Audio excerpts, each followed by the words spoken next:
किन जमीनों पर चकबंदी की प्रक्रिया लागू नहीं होगी और चकबंदी न्यायालय का क्षेत्राधिकार क्या है, जिससे आपका कोई मकान चार दीवारी है तो क्या वो चकबंदी में आएगा कि नहीं आएगा, उसका क्या संबंध है, तो वो आप समझ सकते हैं साथियों।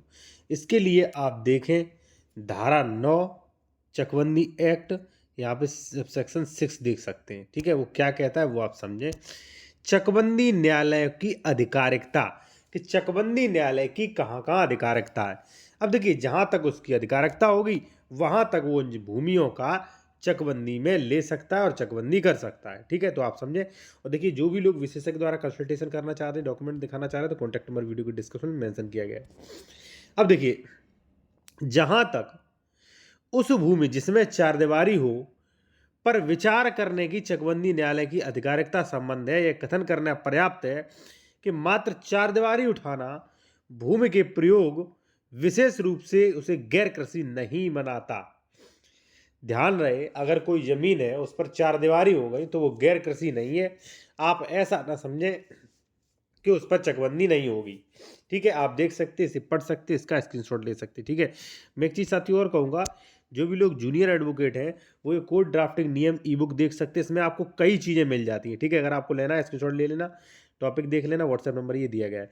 देखिए इसमें कई चीज़ें मिल जाती हैं, जैसे स्टे कैसे लें, आदेश स्थगन, अवैध निर्माण कैसे रुकवाएं, किन किन सेक्शन में रुकवा सकते हैं, दाखिल खारिज से संबंधित। ठीक है, रेस्टोरेशन, रजिस्ट्री कैंसिलेशन, कब्जा हटवाने के लिए, सरकारी ज़मीन से कब्जा हटवाने के लिए, ज़मीन बंटवारा, सीमांकन संशोधन, कैविएट। ठीक है, यहाँ पे सारे आपको फॉर्मेट मिलेंगे। ठीक है, कि वसीयत प्रॉविट के लिए वसीयत प्रॉविट के लिए कैसे आवेदन करना होगा, ऊपर नियम भी दिए गए होंगे। ठीक है, इसी प्रकार के चाहे आपका रजिस्ट्री कैंसिलेशन से संबंधित हो, ऊपर आपको नियम आसान भाषा में समझाया जाएगा, किस सेक्शन में दिया गया, क्या दिया गया और दावा कैसे होगा वो भी दिया गया है। ठीक है, तो ये ई बुक लेना चाहे तो स्क्रीनशॉट ले सकते हैं। आते हैं सीधा अपने टॉपिक पर। देखिए साथियों, तो पहली बात तो ये है कि भाई आपकी भूमि पर चारदीवारी है तो आप उसे ऐसा ना समझें कि ये जो है चकबंदी प्रक्रिया से बाहर हो जाएगी। अब आगे क्या, यहाँ पे आप देख सकते हैं, चारदीवारी उठाना भूमि के प्रयोग विशेष रूप से उस समय गैर कृषि योग्य नहीं बनाता। ठीक है, फुल स्टॉप। अब यहाँ पे जो है दूसरा टॉपिक शुरू हो गया। जब उत्तर प्रदेश चकबंदी अधिनियम की धारा 3(5) के द्वारा उपबंधित भूमि की परिभाषाओं में उनके परंतक सुधार को शामिल किया गया हो। ठीक है, जिससे कि उससे उसे उत्तर प्रदेश जोत चकबंदी अधिनियम की परिधि से बाहर लाया जा सके।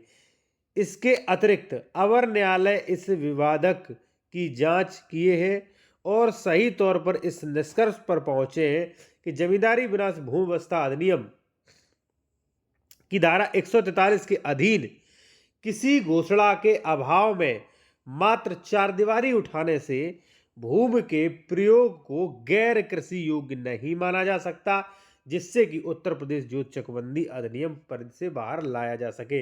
यानी कि अगर मान लीजिए चारदीवारी वगैरह है तो आप ये मत समझें कि ये जमीन जो है हमारी चकबंदी प्रक्रिया से बाहर आ जाएगी, ऐसा बिल्कुल भी नहीं है।